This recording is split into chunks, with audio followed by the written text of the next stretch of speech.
Assalamualaikum warahmatullahi wabarakatuh.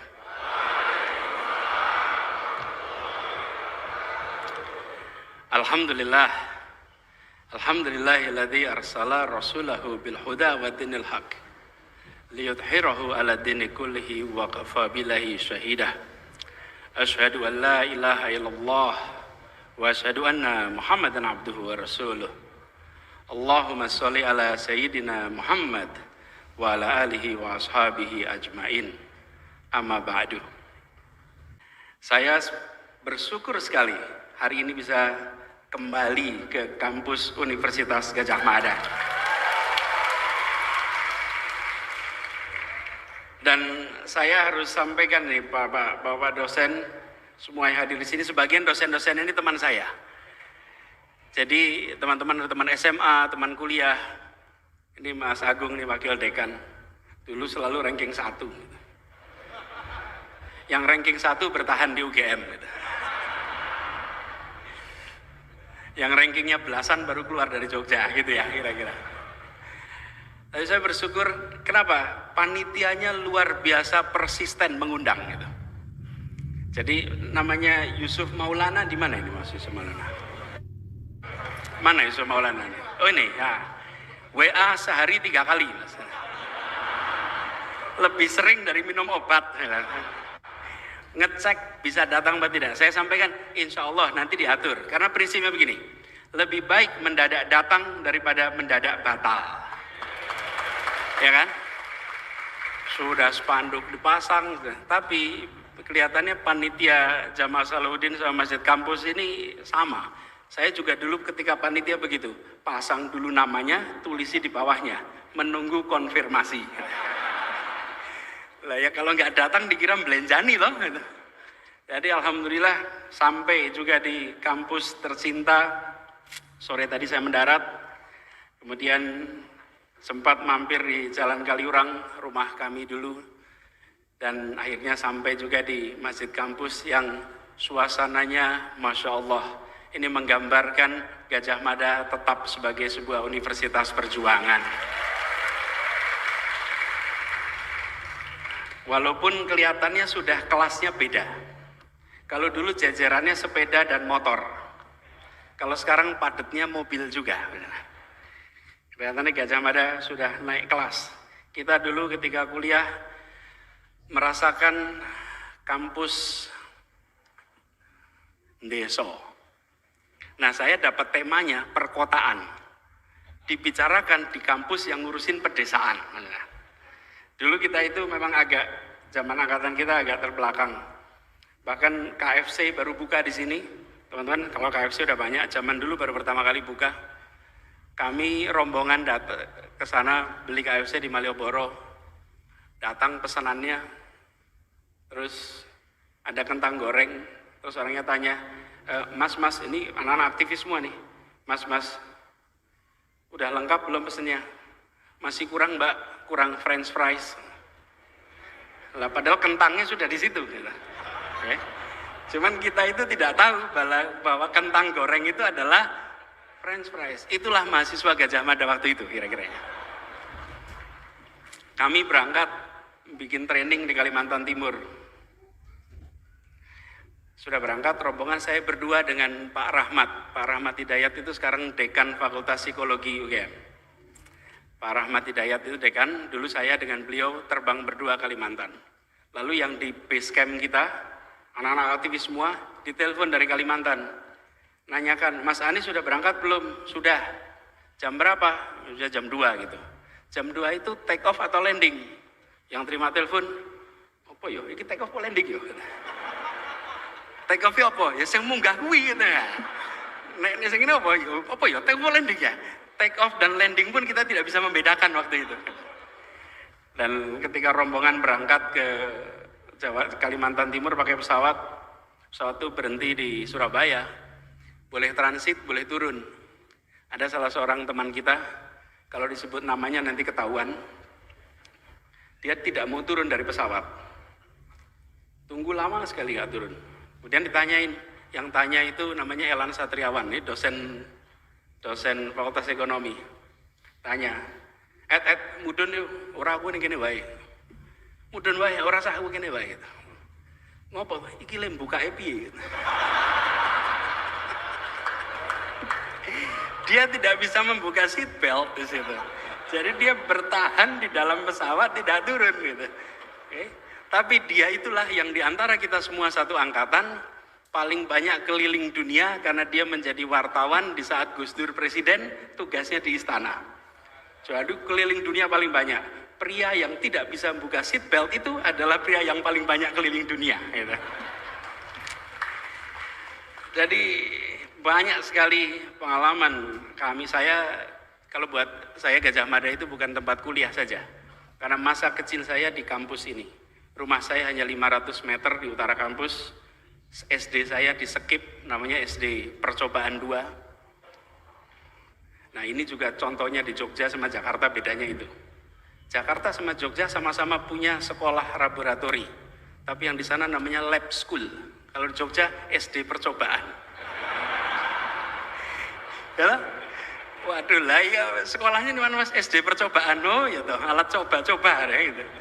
Ya itulah bedanya nuansa Jakarta. Jadi akhirnya sampai selesai dan meneruskan keluar. Tapi saya bersyukur sekali malam ini bisa kembali, dan tema yang diberikan kepada saya ini asalnya adalah tentang kota. Mungkin karena saya sedang mengurus ibu kota, walaupun sebentar lagi tidak lagi jadi ibu kota. Mau nggak pindah? Warga Jogja yang nggak ada pengaruhnya lah. Jadi saya masih ngurus kota dan dianggap bicara tentang kota gitu. Dan kelihatannya di kampus ini memang semangat pergerakan itu masih hidup. Walaupun tadi diumumkan jangan ada spanduk. Gitu. Jadi alhamdulillah malam ini nggak kelihatan ada spanduk, kelihatan di sini ya. Nah, ya ada gilirannya nanti. Tiap-tiap generasi, balik generasi muda seperti sekarang, bicaranya memang ke depan. Anak muda membicarakan masa depan. Orang tua bercerita masa lalu. Jadi tadi ketika saya cerita dulu, ini tanda-tanda ini sebetulnya. Oke. Tapi kalau anak muda bicaranya masa depan. Dan kalau bicara masa depan, maka bisa saya sampaikan di sini, masa depan dari peradaban umat manusia itu akan berada di perkotaan. Harus siap di perkotaan. Tahun 2027 nanti pertama kalinya dalam sejarah umat manusia, penduduk dunia yang tinggal di kota akan lebih banyak daripada yang tinggal di pedesaan. Di tahun 50-an hanya 30% penduduk dunia di perkotaan, 70% di dunia. Penduduk dunia tinggal di pedesaan dan 70% tinggal di perkotaan. Tahun 2021 kemarin, 57% penduduk dunia tinggal di kota. Indonesia juga sama. Tahun 2011, 11 tahun yang lalu, pertama kalinya Indonesia memiliki statistik lebih banyak warga tinggal di perkotaan daripada di pedesaan. Dan tahun 21, 10 tahun kemudian, 57% penduduk Indonesia tinggal di perkotaan. Pedesaan makin hari makin berkurang. Nah, pertanyaannya mungkin, bagaimana dengan umat Islam? Kalau kita lihat sirah Nabawiyah, maka kita akan mendapatkan fakta bahwa Islam itu berkembang pesat di kawasan urban. Islam itu dimulai sebagai sebuah agama yang tumbuh di kawasan perkotaan.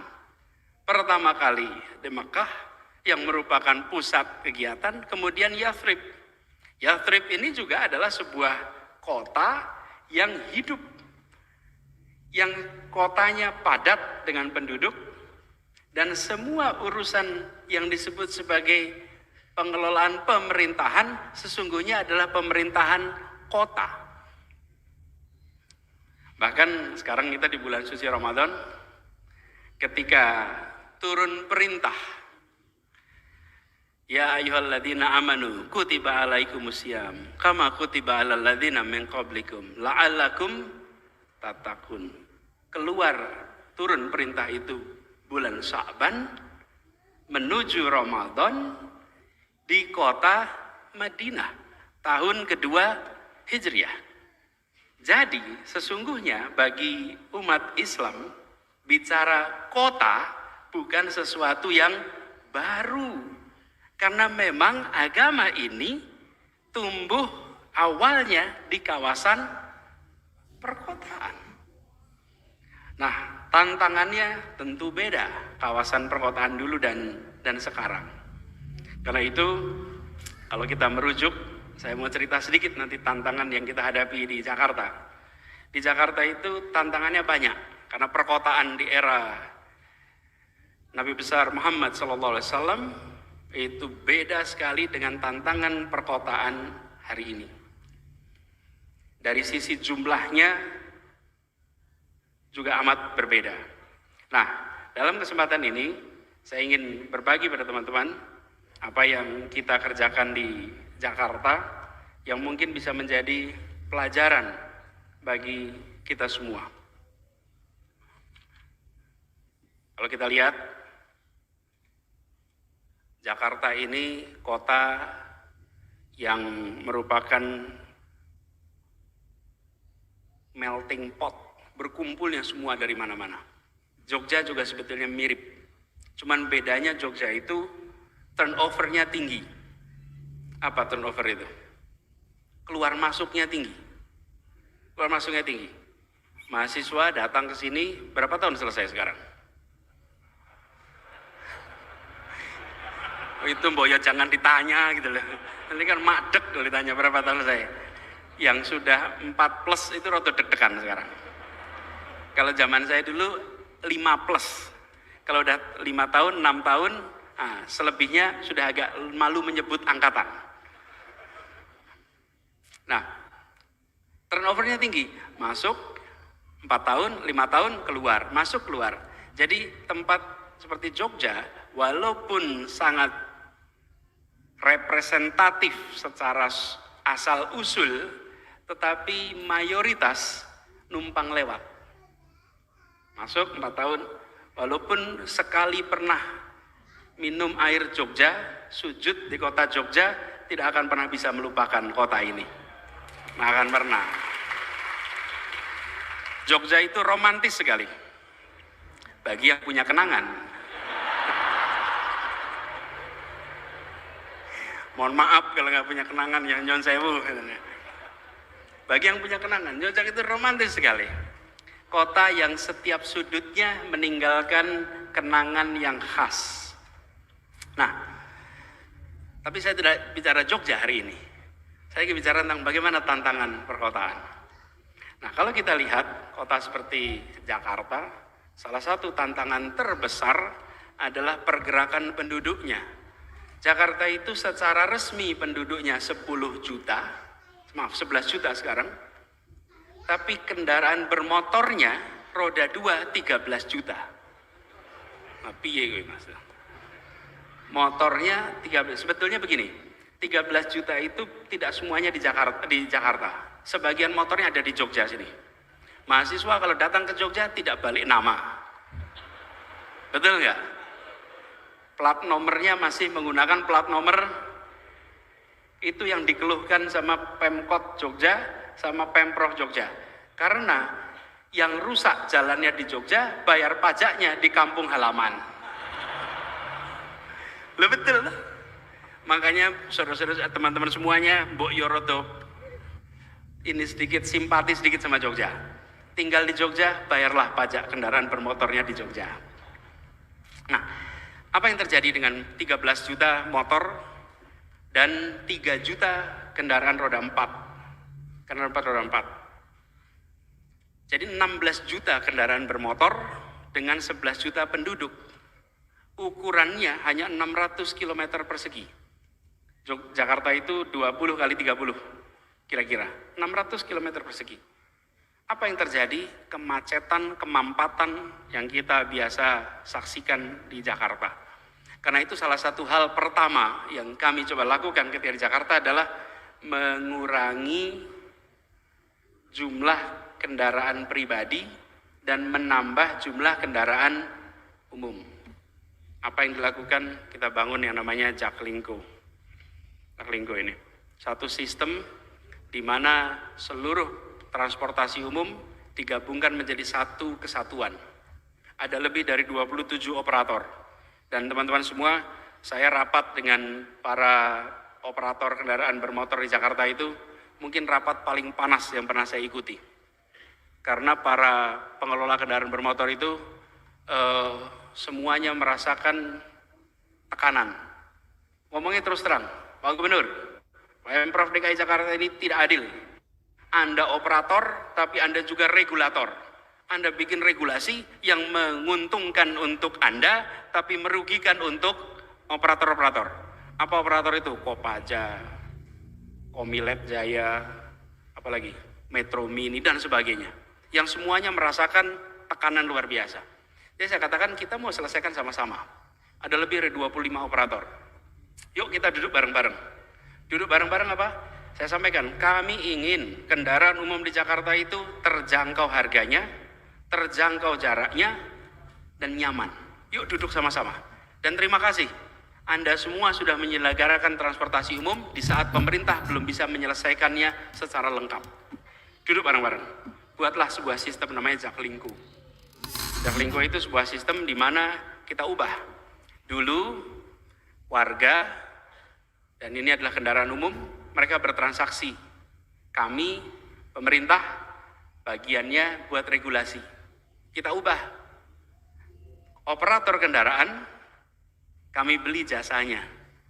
Kami akan beli jasa Anda per kilometer per hari. Jadi, dihitungnya per kilometer, satu hari 90 sampai 110 kilo. Jadi kendaraan itu muter terus, nggak perlu ngetem. Karena pemerintah akan bayarnya per kilometer. Karena itu angkot-angkot di Jakarta, Metro Mini di Jakarta, Kopaja di Jakarta, sekarang nggak ada yang ngetem, nggak bikin macet. Kenapa? Karena dia dibayar per kilometer. Muter terus mereka. Yang bayar siapa? Pemerintah. Warga tidak bayar per kilometer, warga bayarnya per 3 jam. Rp5.000 untuk naik kendaraan umum 3 jam, silahkan gonta-ganti kendaraan tanpa bayar tambahan. Tanpa bayar tambahan, bayar 5.000 gonta-ganti, pokoknya Anda ganti apapun selama itu 3 jam, cukup di tap. Apa yang terjadi? Warganya tenang karena tidak lagi digonta-ganti. Kita mengalami dulu, kendaraan umum berhenti, mas turun mas, dek turun dek, dipindah. Pernah kan ngalamin tuh? Dipindah. Lalu ngetem lama, kenapa? Nunggu penumpang, nunggu penuh, baru jalan. Sekarang kosong jalan, penuh jalan. Tidak ada lagi rute gemuk, tidak ada lagi rute kurus. Semua rute dibayar sama. Dan apa yang terjadi? Hari ini kalau Bapak Ibu, teman-teman semua datang ke Jakarta, coba cari, masih ketemu nggak Metro Mini yang wajahnya udur itu? Sudah nggak ada. Nggak ada Metro Mini udur, Kopaja udur, nggak ada. Kemana mereka semua? Mereka hilang. Kenapa hilang? Karena pemilik-pemiliknya bisa mendapatkan kredit untuk membeli yang baru karena mereka punya kontrak dengan pemerintah untuk dilayani secara bertahun-tahun dan sehingga mereka ganti tanpa sakit hati. Tidak ada Metro Mini Kopaja yang digusur dan tidak ada drama. Nggak ada drama, semua selesai tanpa drama. Diajak duduk sama-sama. Nah, warga bayar 5.000, kami bayar per kilometer. Selisihnya namanya subsidi. subsidi itu diberikan. Nah kalau dulu karena tidak pakai subsidi, ya angkot Metro Mini uangnya nggak cukup, hanya dari bayaran para penumpang, nggak cukup. Efeknya remnya blong, koplingnya rusak, jalannya ngebut, penumpangnya meningkat ketakwaannya. Iya, lah doa sepanjang jalan kan. Jadi itu mengerikan buat mereka. Nah sekarang anteng. Dan apa yang terjadi sesudah itu dilakukan? Ini subhanallah, kami pun tidak menduga seperti ini. Dulu setiap hari di Jakarta yang naik kendaraan umum hanya 350.000 orang per hari. Sesudah dibuat sistem baru meningkat menjadi 1 juta orang per hari. Okay? Tapi ini belum selesai. Kita harapannya nanti 2 juta, 3 juta, 4 juta. Kalau sudah 4 juta baru kita bisa bilang mission accomplished. Kalau sekarang menuju mission accomplished. Karena udah naik nih. Naiknya 3 kali lipat. Dan apa yang kemudian terjadi? Jakarta 2017 dinobatkan sebagai kota termacet nomor 4 di dunia. Prestasi itu ya jangan termacet. Nomor 4 kok termacet gitu. Termacet di dunia nomor 4 2017. 2018 turun jadi nomor 7 di dunia. Kemudian turun lagi jadi nomor 10. Tapi masih 10 besar. Di mana-mana itu kita kepengen 10 besar kecuali urusan macet. Jadi saya bilang kita harus usahakan keluar. Apa yang terjadi? Tahun 2020 kita turun menjadi nomor 32 di dunia. Okay. Tahun 2021 kita menjadi nomor 64 di dunia. Okay. Dalam 4 tahun dari nomor 4, nomor 7, nomor 10, 32, 6, 4. Ini kerjanya gubernur? Ini kerjanya seluruh rakyat Jakarta. Ini adalah kerja semua kita. Kenapa? Lah yang pindah kendaraan umum siapa?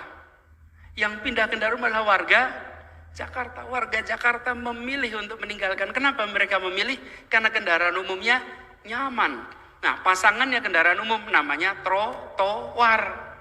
Jika sebuah kota menganggap kendaraan adalah beroda, maka dia tidak akan menyiapkan jalan untuk orang. Padahal alat transportasi yang dimiliki oleh semua orang namanya kaki. Kaki itu alat transportasi yang dimiliki oleh semua orang. Tapi kaki itulah yang paling tidak difasilitasi selama ini. Saya tadi buka puasa di Jalan Kaliurang pinggir jalan, habis itu sholat di Masjid Al-Ittihad Karangmuni. 200 meter melaku wae gitu kira-kiranya jalan kaki. Ternyata harus jalan kaki di aspal.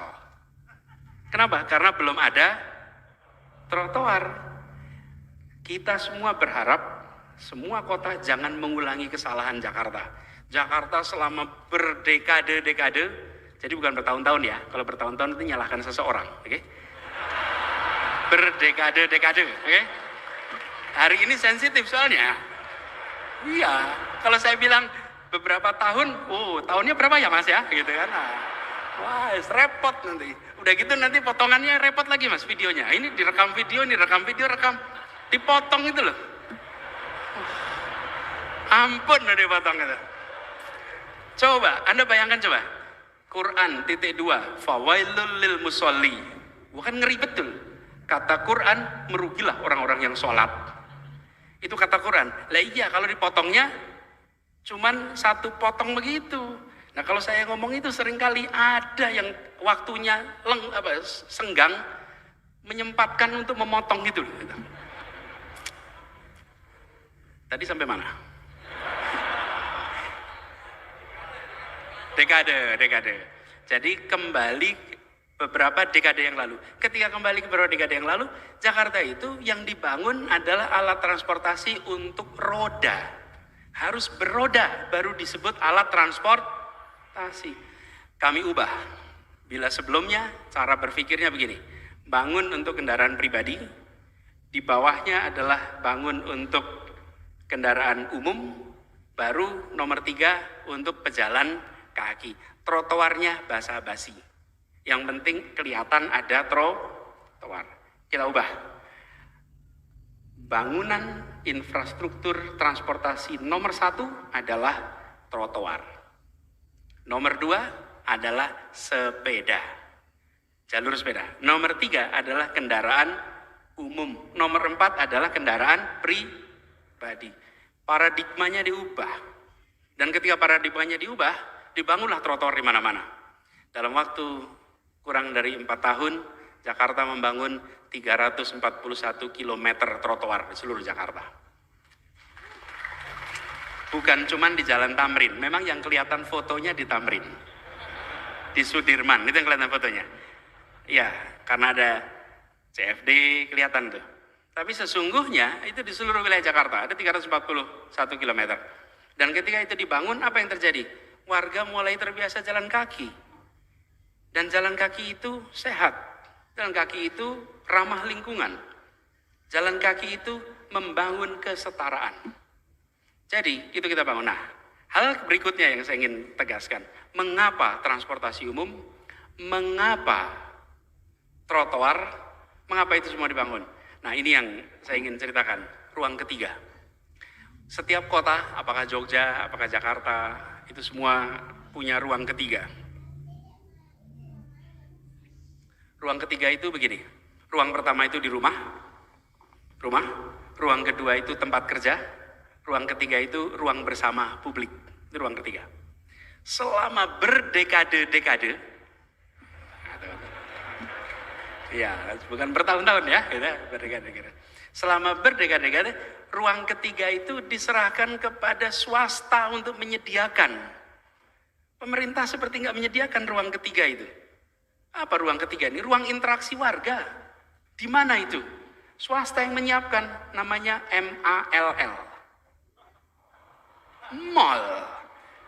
Betul kan? Warga itu disiapkan tamannya pun bukan untuk interaksi.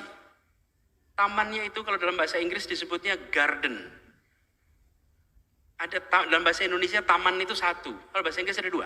Satu namanya garden, satu namanya park. Park itu tempat untuk bermain, kalau garden tempat untuk ditonton. Karena itu semua taman-taman kita itu rumputnya ada tulisannya, dilarang menginjak rumput. Lihat terus kapan mainnya anak-anak kita ini. Monas yang besarnya seperti itu, tertulis di bawahnya, dilarang menginjak rumput. Loh, rumput itu memang untuk diinjak. Nanti rusak, ya ditanam lagi. Cara pandangnya beda loh, nggak apa-apa. Anak-anak kotor, main kotor, ya suruh mandi, ganti bajunya. Anak-anak main kotor, ya normal. Anak-anak tidak main kotor, kasih video game, nonton TV, jamin bersih dia. Tapi 20 tahun lagi kita menyesal itu. Apa yang terjadi? Diubah mindsetnya. Taman di Jakarta diubah menjadi park. Trotoar dibangun, transportasi umum disiapkan. Semuanya adalah ruang ketiga. Ruang interaksi. Begitu Anda naik transportasi umum, apakah Anda presiden, apakah Anda gubernur, apakah Anda menteri, apakah Anda CEO, atau Anda office boy, atau Anda tidak punya pekerjaan, maka antri di baris yang sama, duduk di tempat yang sama, berdiri di tempat yang sama. Prinsip kesetaraan ditegakkan di wilayah publik. Jadi, membangun transportasi umum itu bukan sekedar mengatur mobilitas penduduk. Transportasi umum itu adalah tentang sosiologi masyarakat. Bagaimana kita membangun perasaan kesetaraan, membangun perasaan kebersamaan, membangun interaksi di mana? Di ruang ketiga. Sama, taman juga begitu, trotoar juga begitu. Trotoar begitu juga. Saya beri contoh. Jalan Jenderal Sudirman di Jakarta adalah pusat kegiatan bisnis. Dulu yang ke Jalan Jenderal Sudirman siapa? Orang yang punya kantor di sana atau orang yang punya urusan di sana. Rakyat kebanyakan yang tidak punya urusan tidak masuk ke jalan itu. Itu jalan paling elit di Indonesia. Lebarnya 80 meter. Nggak ada jalan lain di Indonesia yang lebarnya 80 meter kecuali tol. Ini dalam kota 80 meter lebih. Yang datang ke sana yang punya kegiatan bisnis. Sesudah dibangun trotoar yang sangat nyaman, orang dari mana-mana datang dan merasakan tempat ini adalah milik kita. Tidak harus menjadi jutawan, tidak harus menjadi bisnismen, tapi rakyat kebanyakan bisa menikmati jalan yang paling elit di Republik ini. Itu kesetaraan. Jadi teman-teman, apa pesannya di sini? Bangun infrastruktur dengan gagasan. Bukan hanya infrastruktur untuk infrastruktur, tapi infrastruktur untuk tujuan sosial. Ada gagasan sosiologi di situ, di balik infrastruktur keras.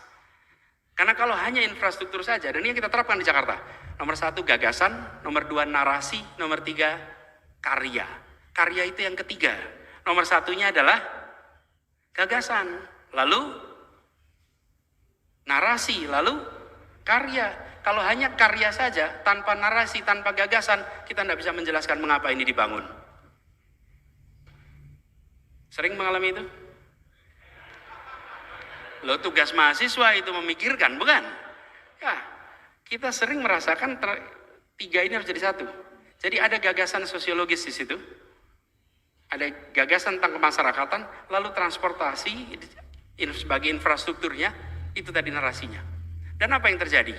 Perasaan kebersamaan itu hidup. Perasaan untuk bisa setara itu hidup. Kenapa ini penting? Jakarta itu kotanya tersegregasi. Kalau CFD penuh sekali warga di luar. Kenapa penuh?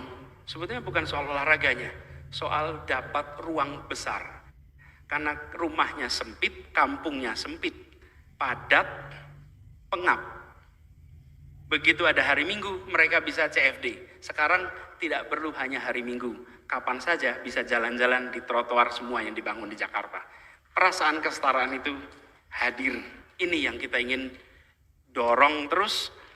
Dan ini membangun perasaan persatuan. Persatuan itu harus dibangun. Walaupun di sosmed sulit bersatu. Iya. Tapi saya menemukan di sosmed gualaknya nggak kira-kira. Pas ketemu rileks-rileks aja. Bahkan roto sungkan gitu. Dan ini teman-teman, bangun perasaan persatuan ini penting. Jakarta itu simpulnya Indonesia. Bila di Jakarta terjadi rasa tenang dan teduh, maka di berbagai tempat di Indonesia juga tenang dan teduh. Bila di Jakarta tegang, maka seluruh Indonesia akan merasakan tegang. Kenapa?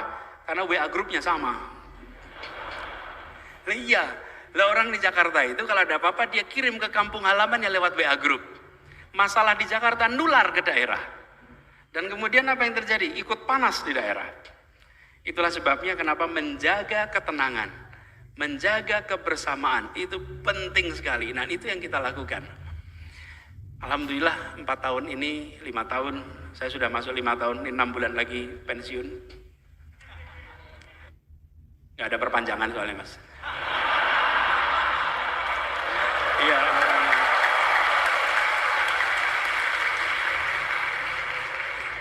Kenapa tepuk tangan ini? Bahaya. Iya.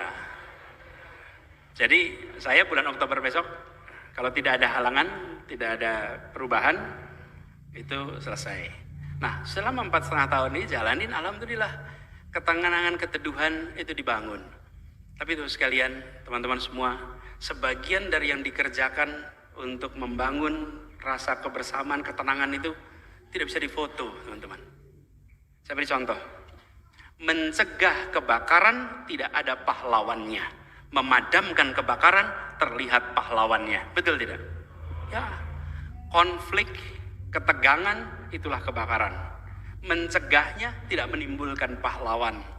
Mereka-mereka yang membangun jalur listrik dengan benar, mengendalikan distribusi gas dengan baik, menata, memberikan informasi cara menyalakan kompor yang tepat, itu semua namanya pencegahan kebakaran.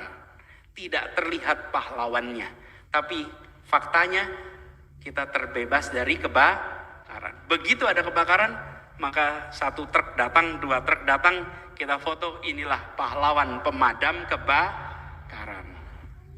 Jadi sebagian dari pekerjaan kita di Jakarta itu adalah pekerjaan yang tidak terlihat, tapi terasakan dampaknya. Saya selalu bilang sama teman-teman jajaran, teman-teman semua jangan pernah khawatir. Memang pencegahan atas problem tidak pernah terlihat pahlawannya, tapi yakinlah ini dicatat sebagai amal soleh, sebagian amal jariah yang nanti limpahan pahalanya mengalir tanpa henti sampai kemudian hari. Catat itu. Jadi ini sebagai sesuatu yang kita kerjakan secara nyata. Nah, ini teman-teman sekalian, begitu sampai kepada pencegahan, sampai pada ini, maka langkah-langkah yang kita lakukan banyak yang tidak terlihat. Misalnya hari ini, teman-teman semua kita merasakan, alhamdulillah listrik nyala. Di kos-kosan listrik bagus kan? Bagus lah. Listrik nyala. Ada AC di kos-kosan? Itu mahasiswa yang protar. Nggak punya kos-kosan, nggak punya ada lampu nyala, komputer nyala, listrik nyala ini semua. Pernahkah kita bilang terima kasih PLN atas aliran listriknya? Nggak ada. Tapi begitu lampunya mati, apa? Itu namanya PLN trending topic. Gitu. Betul kan? Sebagian yang kita kerjakan di pemerintahan itu begitu. Pemerintahan itu mencegah masalah, tapi tidak pernah terlihat. Dan kalau mencegah terjadinya masalah, nah ini tidak sebanding. Kalau sebagai sebuah persamaan itu tidak setara. Misalnya ada 100 kali percobaan menyerang, kita berhasil menggagalkan 99 kali, tapi 1 kali kebobolan disebut gagal. Padahal 99 kali berhasil mencegah. Yang mau merusak, mencoba 100 kali, 99 kali tidak berhasil, cuman berhasil sekali disebut sukses. Itulah berada di dalam pemerintahan. Karena itu di pemerintahan itu uji kesabaran. Termasuk di sosmed. Uji kesabaran. Kalau saya ditanya latihan kesabaran di mana? Latihannya ya di Gajah Mada sini. Karena di tempat ini waktu itu masih di gelanggang mahasiswa. Kita ada perbedaan-perbedaan pandangan di antara mahasiswa. Tapi kekuatan masa mahasiswa itu. Makanya itu buat teman-teman semua yang masih kuliah. Ini banyak mahasiswa kan di sini. Yang mahasiswa, angkat tangan coba. Ini mahasiswa semua ya, betul? Bentar saya foto sebentar.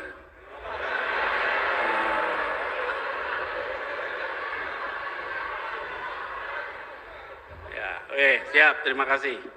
Memastikan aja betul mahasiswa.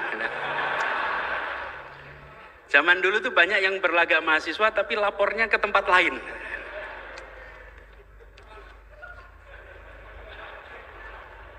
Nah, ini teman-teman, zaman mahasiswa. Waktu itu masih di gelanggang mahasiswa. Saya pernah, waktu itu saya ketua senat, kemudian ada yang menentang senat mahasiswa. Tidak setuju dengan adanya senat. Dan apa yang terjadi? Debat.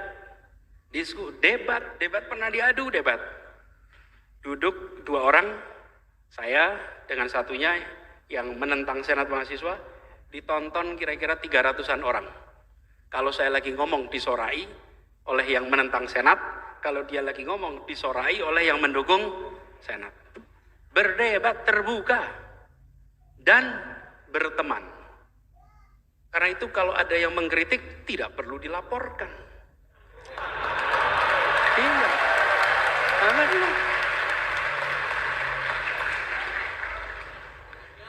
Lanjut itu ini lah. Ojo ngompori mas. Tadi perdebatan itu menjadi sesuatu yang lumrah. Apalagi di kampus. Kalau di kampus ada rasa takut untuk berbicara tentang kenyataan, maka kampus itu sedang mengalami masalah. Ya, pasti. Di kampus itu harus bisa bicara bebas. Justru kampuslah tempatnya. Dan di kampus itu juga lah kita terbiasa untuk menjaga iklim demokrasi.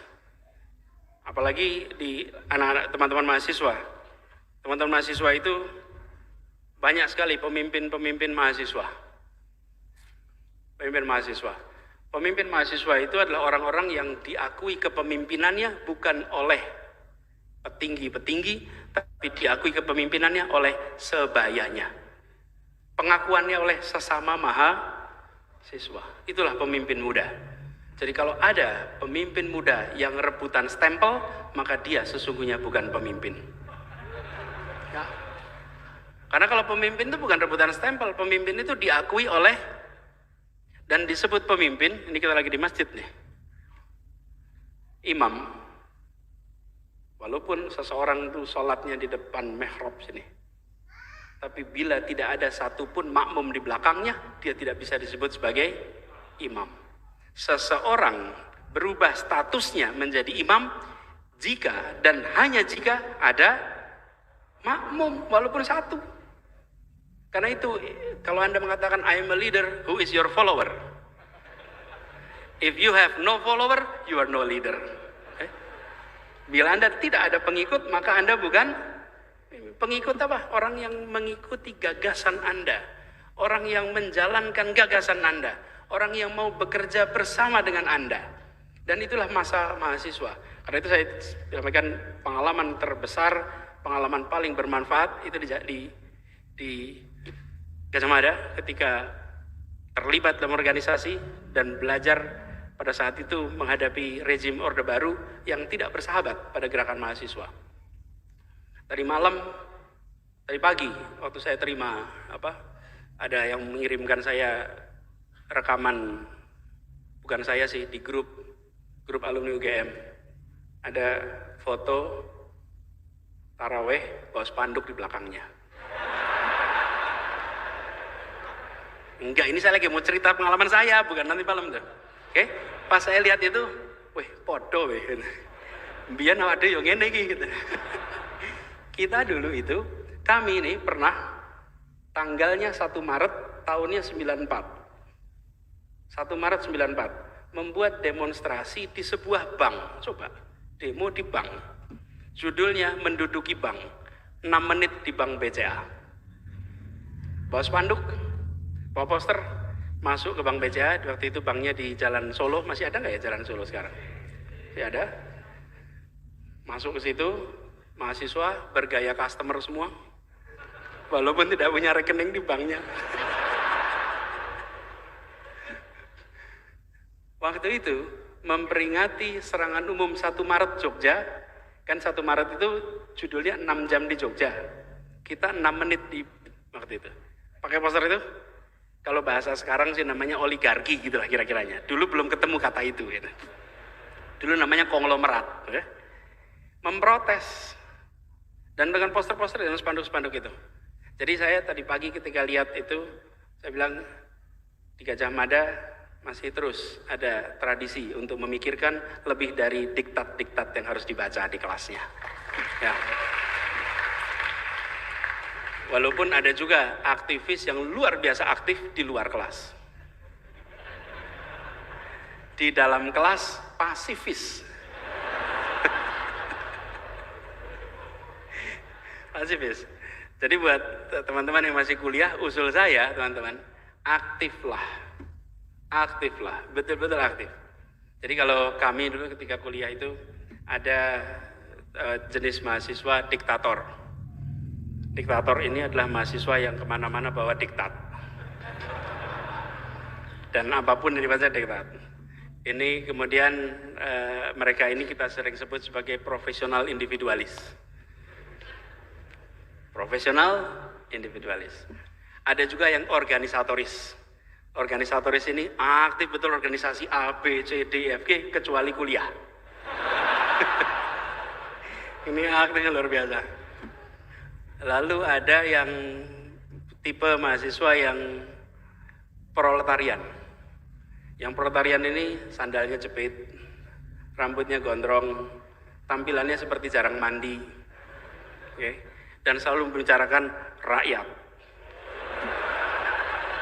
Ini kelompok proletarian. Ada juga jenis yang asketis religis, sudah melampaui urusan keduniaan. Lihatnya udah ukhrawi semuanya ini urusannya. Itu kalau laki-laki terlihat dari apakah mata kakinya terlihat apa tidak, gitu kira-kira. Ini asketis religis nih, asketis religis. Ada juga, ini sebentar saya ingat-ingat lagi nih. Ada juga humanis, sosialis, individualis. Ini menikmati mendatangi semua seminar diskusi, duduk depan pencatat, bertanya, kemanapun selalu bertanya, memikirkan rakyat. Tapi sebatas ruang diskusi saja, nggak ada actionnya. Dan kalau sudah bisa mendiskusikan semuanya itu, maka merasa sepertinya masalah sudah selesai. Dan teman-teman semua para mahasiswa, kita yang saya juga sama, kita semua mahasiswa senang baca buku. Di kos-kosan, di kamar biasanya berderet buku. Sebagian untuk dibaca, sebagian untuk pemandangan. Sebagai mahasiswa intelektual dong gitu. Dan kadang-kadang yang masih puber intelektual itu, kayak kita ketika masa itu, bacanya yang rumit-rumit. Makin sulit bacaannya, makin puas di hadapan teman kos. Oh, ini top betul. Wacananmu apa tadi? Aku ora paham, aku ora ngerti loh. Aku ya jane ora ngerti gitu. Tapi kan kita punya percaya diri baca buku tebal-tebal itu kan. Baca buku tebal itu dibaca dan dibawa. Kok nggak dimasukkan tas? Ya biar kelihatan kalau itu tebal gitu kan. Kalau tipis masuk tas, tebal. Dan kalau berdiskusi begitu. Berdiskusi itu menggunakan diksi-diksi yang agak sulit untuk dipahami pendengarnya. Kompleks.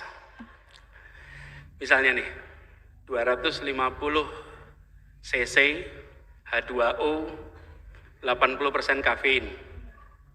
Padahal cuma mau bilang secangkir kopi panas.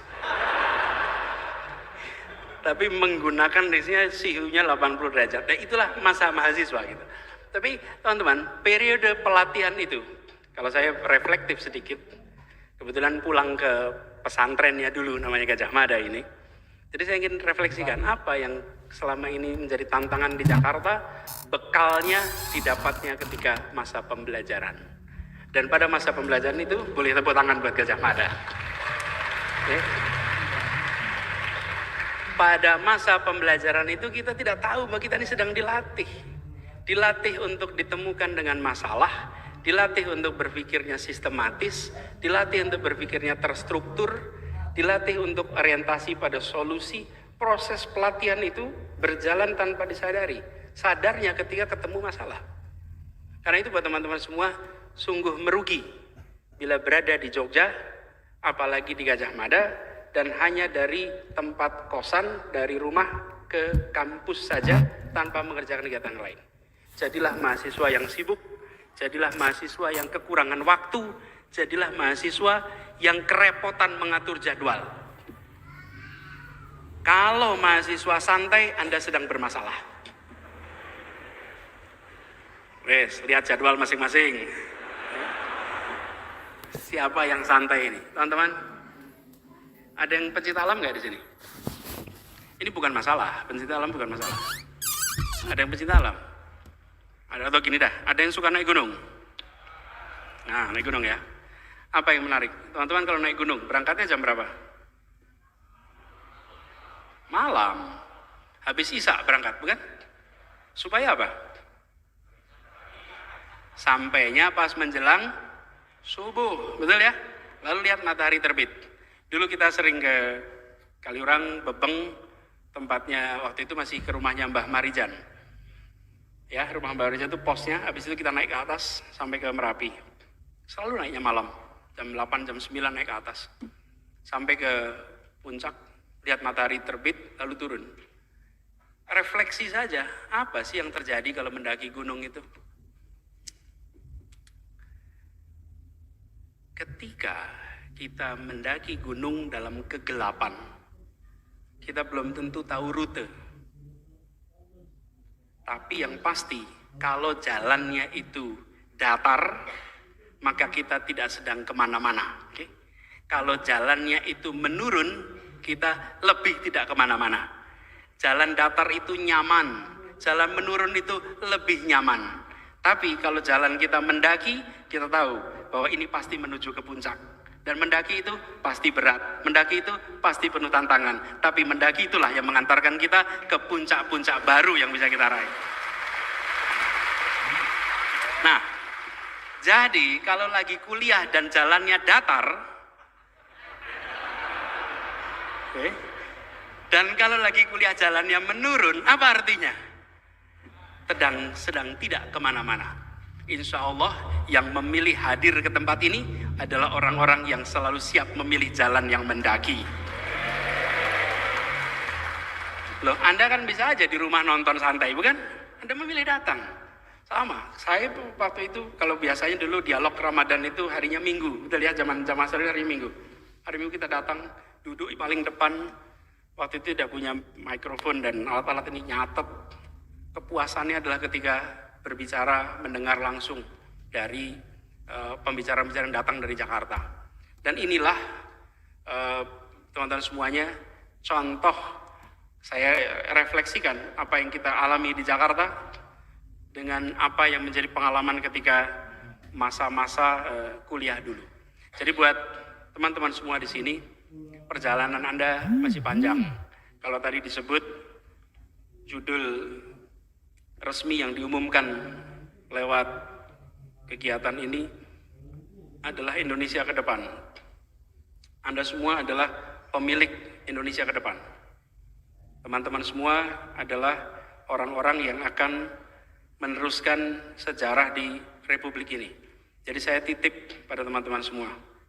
Ini judulnya, menjadi manusia bernilai, menyongsong Indonesia memimpin 2045. Dan Indonesia tidak akan bisa mengambil posisi global kalau kita manusia-manusia tidak global. Saya sering garis bawahi, lokasi lahir boleh di mana saja, lokasi belajar boleh di Jogja, tapi kompetensi harus tingkat dunia. Kompetensi dunia. Dan kalau kompetensi dunia, akarnya apa? Iman, Islam, akhlak. Ini akarnya nih, jangan goyang itu. Itu pegang tuh, yang kuat. Iman, Islam, akhlak itu pegang tuh. Oke, sesudah itu bangun kompetensinya di bidangnya masing-masing. Ini betul-betul saya titip. Kenapa? Gapnya sekarang kuat, teman-teman. Kuat sekali, jauh sekali. Harus. Jadi kalau di Jogja, saya berharap teman-teman membangun jejaring global. Semua punya HP, punya Facebook, punya apa lagi? Instagram, punya TikTok, apalagi Hello dan lain-lain lah. Facebook, siapa temannya di sini? Kalau yang di Facebook itu adalah teman SD, SMP, tetangga, dan teman kuliah, maka alat amat maju ini digunakan untuk melanggengkan hubungan tradisional masa lalu. Oke. Tapi kalau yang dibangun di sini, Anda kuliah geologi, maka Anda tersambung dengan pusat-pusat penelitian geologi termaju di dunia. Anda tergabung dengan ahli-ahli geologi termaju di dunia. Apa yang terjadi? Lokasi yang tampaknya jauh tersambungkan dengan teknologi. Ini hikmah dari pandemi. Pandemi kemarin memberikan hikmah kepada kita untuk pemanfaatan teknologi bagi pemotongan jarak yang semula amat jauh. Jadi teman-teman semua, PR kita masih banyak. Saya di Jakarta, PR-nya juga masih banyak. Karena itu, kalau saya sampaikan beberapa hal yang mendasar tentang mobilitas dan lain-lain, itu contoh yang kita selesaikan. Tapi yang terakhir, saya nilai yang paling saya bawa dari Gajah Mada ini adalah pesan tentang keadilan. Kampus ini itu serius memikirkan soal ketimpangan. Kampus ini mendidik kita untuk bicara tentang keadilan. Dan ketika saya bertugas di Jakarta, ini salah satu yang saya pegang. Di Jakarta ini, Bapak sekalian, teman-teman, harga tanah itu mahal dan tanahnya tidak bisa tambah. Tanah di Jakarta itu segitu aja. Apa yang terjadi? Ada satu periode di mana PBB di Jakarta itu naik 500%. 5 kali lipat. Kalau naik sampai 500% artinya apa? Artinya ini adalah kebijakan pemindahan warga tidak mampu keluar Jakarta. Karena itu ketika Ini sudah terjadi beberapa waktu yang lalu. Ya, nggak usah disebut tahunnya. Tapi apa yang terjadi? Banyak orang yang tergeser di Jakarta. Kota-kota, kawasan-kawasan kota yang dulunya penuh dengan tokoh-tokoh seperti Menteng, satu-satu menjual rumahnya. Kenapa? Tidak mampu bayar PBB. PBB-nya mahal sekali karena NJOP-nya 500%. Jadi kemarin kami buat kebijakan di Jakarta ini bahwa PBB tidak boleh naik karena itu PBB selama ini tidak pernah dinaikkan. Lalu yang kedua, pembebasan PBB bagi semua orang yang berjasa bagi Republik ini. Semua. Guru, dosen UGM kalau rumahnya Jakarta gratis PBB-nya. Masalahnya rumahnya di Jogja, jadi bayar PBB nih. Tapi di Jakarta, guru, dosen, 0 PBB-nya. Keluarga pahlawan, keluarga dosen sampai 3 generasi 0. Apa pesannya misalnya kan?